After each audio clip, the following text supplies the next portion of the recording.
Hey everybody, this is Sam here with Brian, Hey guys. and we're playing one of my favorite underdog Zelda games, The Legend of Zelda Spirit Tracks from 2009. It's a DS game.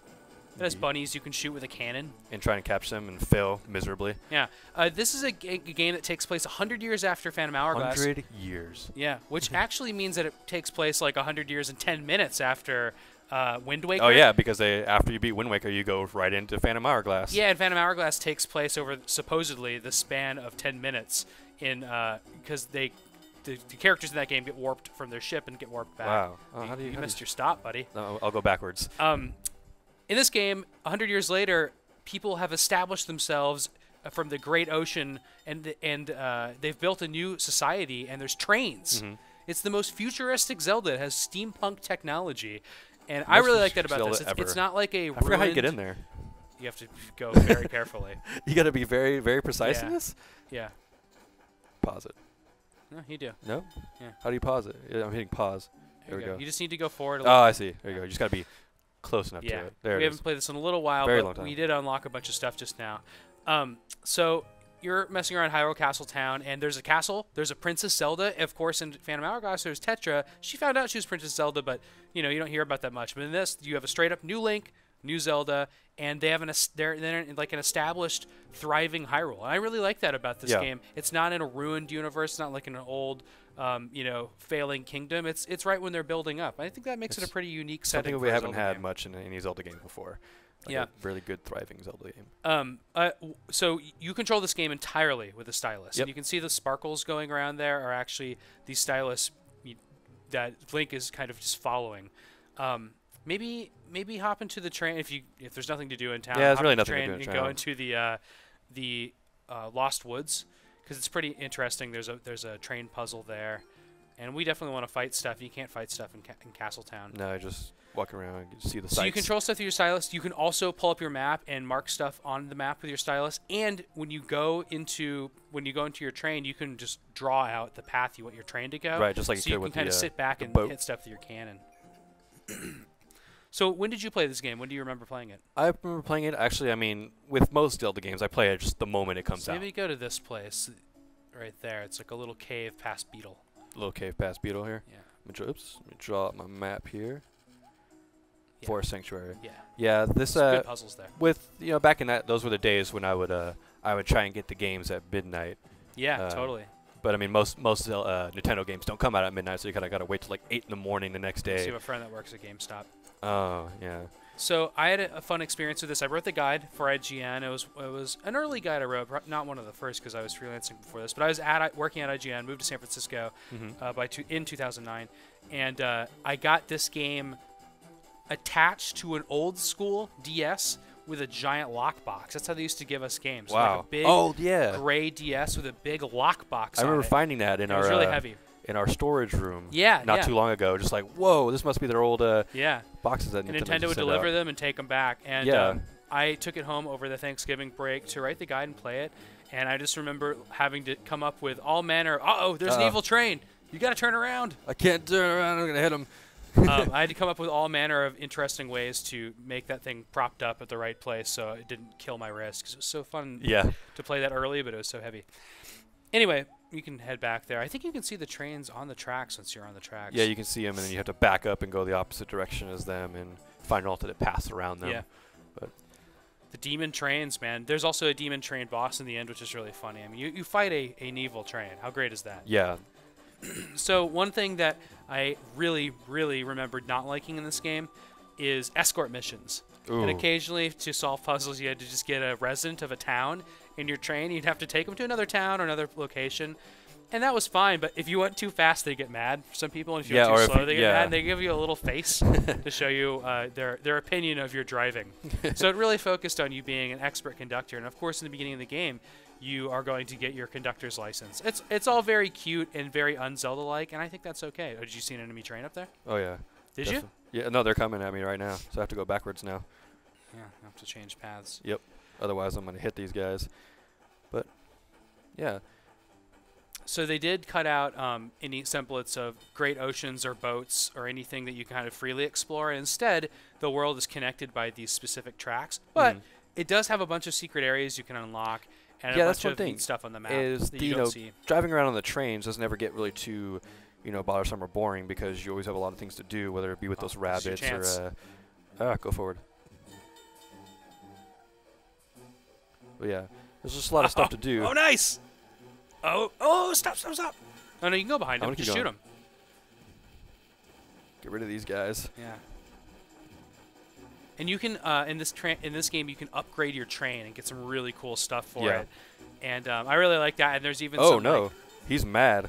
oh man. That wasn't right. Did they hit I didn't know each they could other? turn around that fast. Yeah. Wow. That hurts.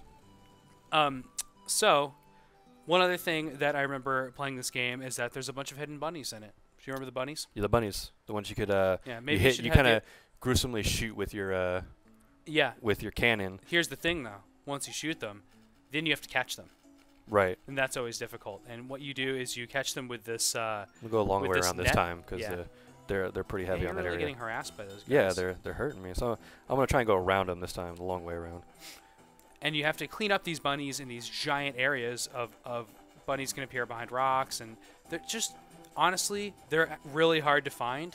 And it was just one of my stressful guide writing memories, writing strategy guide for IGN, just like having to find all those rabbits. And I even made a little map of them, and it was really great. It was kind of the early days of guides. We weren't doing tireless hours. wikis then.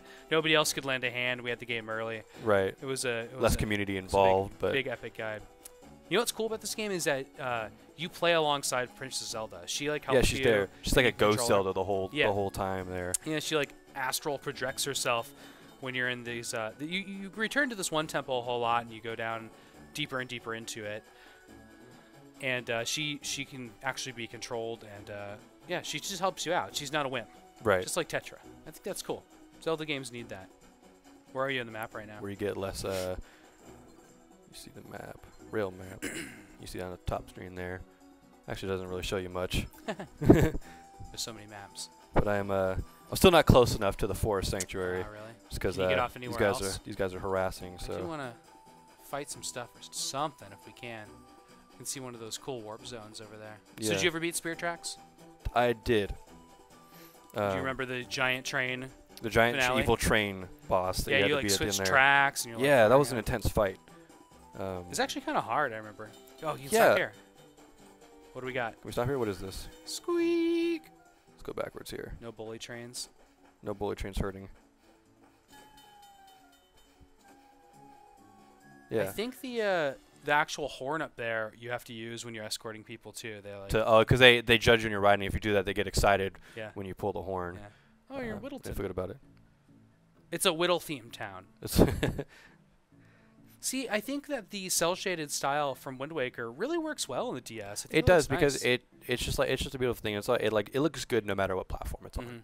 regardless of the power of the platform, anyways. But it's always been one of my favorite themes of Zelda, so I was kind of glad when they kind of brought that back for Skyward Sword, a little like lightweight. I bet it's cell crawling shading. with bugs here. Good dialogue, good localizations. Maybe. I wish the ghost of Zelda would accompany you everywhere so she'd kick butt, but they always have to come up with an excuse for her to not be there. Right. But I like that she would get inside the little body and help you out. Let's see with what fights. Whittleton's like before we shut down this Yeah. Let's play. You have a sword, right? I do have a sword. Yeah, okay. And it looks like you have a whip. Should Cool. probably hit this, but the Yeah, other thing is the only problem is you can't move it. But you get attacked by the bees. I forgot about the bees. How much does this look like Animal Crossing right now? Yeah, especially with getting attacked by the bees. Except Yeah. it's not one big bee; it's a multiple bee. Oh, actually, no. Do they hurt? Do they get you in swarms? Oh yeah, it's a swarm. Yeah. But you can turn around with your net and grab them in Animal Crossing. Yeah. With this one, you're kind of just around them, Yeah, good work. and I don't have a big Alright, dot let's see on my what's eye. going on in Whittleton. Can you pull up a map? Yep. Not much. Not much. Not much is going on in We got Whittleton. 4 little huts here. But this is where we're supposed to be to talk to the locals. Yeah. I think you might go to the upper right. It's in Or this- you probably have to talk to the village chieftain. Is this the village chief from down here? I bet he's in the middle of that. Oh, that yeah, this big probably this building big up place there. right here. Well, I think Oh, that's the bigger one. Yeah. Yeah, this is the shop. That shop looks so much like an interior in Ocarina of Time. It's Yeah. really neat. The Kokiri Forest shop. Yeah. it's definitely a different Zelda universe. And I think on portable systems, Zelda's always got a little bit crazier. And this, besides a Link's Awakening, I think this one might be one of the craziest. Yeah. Man, I think it's the one that like Character most design was diverts neat. from the style of gameplay in any of Zelda games, especially with the way you traverse the world. So we are playing through 125 of our favorite Nintendo games ever because it's Nintendo's 125th anniversary. That's right, Nintendo's been a company in existence for 125 years. They've only been making video games for about 40 of those years. But glorious card games. Starting with the Color System 6 in the mid-70s. That's something I'm just learning now. Yeah. I wish we could play that. I'll try to find a copy of that. And if you could, that would be amazing. We'll do a Let's Play on that. It's just hard to track down. Yeah. It's basically Pong in color. But yeah, Nintendo's been a company making toys and cards and a lot of stuff for 125 years. So we're playing 125 of our favorite games. You can see a lot more of these Let's Plays on IGN and also on our YouTube channel, where we'll be whipping far more bees' nests. So thanks for checking this out. And for more Zelda, more Nintendo games, more Let's Plays, keep it locked to IGN. Thanks, Brian. Thanks.